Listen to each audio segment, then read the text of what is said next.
آج کی ویڈیو میں ہم آپ کو ایک ایسی جنگ کے بارے میں بتائیں گے جس نے مسلمانوں کی تاریخ کا رخ موڑ دیا۔ ایک طرف ایمان کی طاقت سے بھرپور مگر تعداد میں بہت کم مسلمان، اور دوسری طرف وسائل اور فوجی قوت سے مالا مال دشمن کا لشکر۔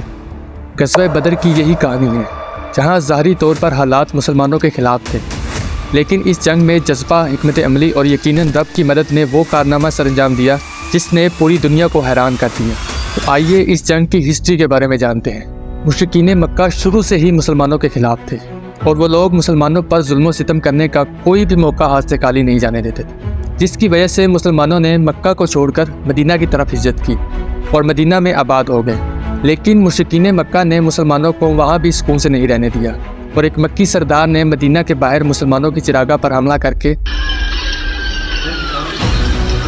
حضرت محمد صلی اللہ علیہ وسلم کے مویشی لوٹ لیے۔ یہ حملہ مسلمانوں کے لیے ایک کھلا چیلنج تھا۔ اس کے علاوہ دوسری طرف مشرکین مکہ نے اپنی طاقت کو مضبوط کرنے کے لیے ابو سفیان کی قیادت میں ایک بڑا تجارتی قافلہ شام کی طرف روانہ کیا، اور ڈیسائیڈ کیا کہ اس بار اس قافلے سے جو بھی نفع ہوگا اسے مسلمانوں کے خلاف جنگ کے لیے خرچ کیا جائے گا۔ شام کا راستہ مدینہ کے پاس سے ہو کر گزرتا تھا، اور جس راستے سے قافلے کو گزرنا تھا وہ راستے مسلمانوں کے قبضے میں تھے۔ اس لیے جب ابو سفیان قافلے کے ساتھ شام سے مکہ کی طرف واپس آ رہا تھا تو اسے یہ خطرہ محسوس ہوا کہ کئی مسلمان اس قافلے کو راستے میں لوٹ ڈالیں۔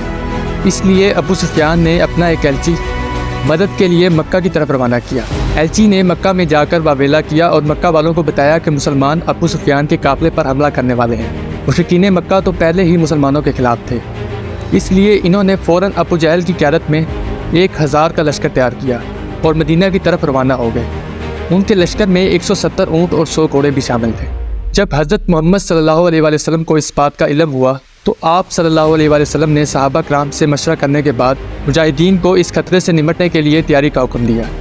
اس جنگ کے لیے مسلمان مجاہدین کی تعداد صرف 313 تھی، اور ان کے پاس 70 اونٹ اور 2 گھوڑے بھی تھے، جبکہ مسلمانوں کے مقابلے میں کفار کی فوج 3 گنا بڑی تھی۔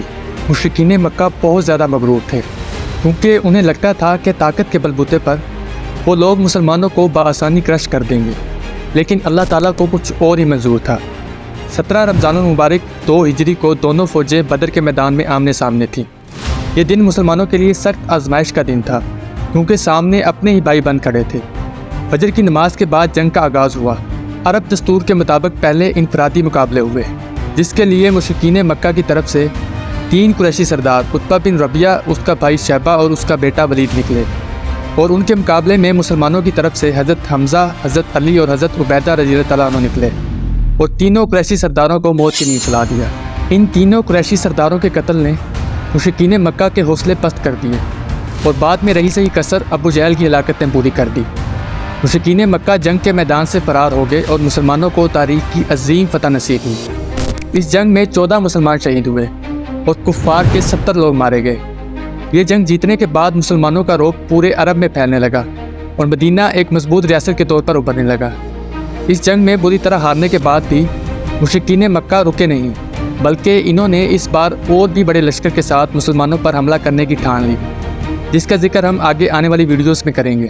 اگر آپ کو آج کی ہماری ویڈیو اچھی لگی ہے تو ہمیں سپورٹ کرنے کے لیے پلیز ہمارے چینل کو سبسکرائب کریں، ویڈیو کو لائک اور شیئر کریں، اور کمنٹ سیکشن میں ہمیں اپنی قیمتی رائے سے آگاہ کریں۔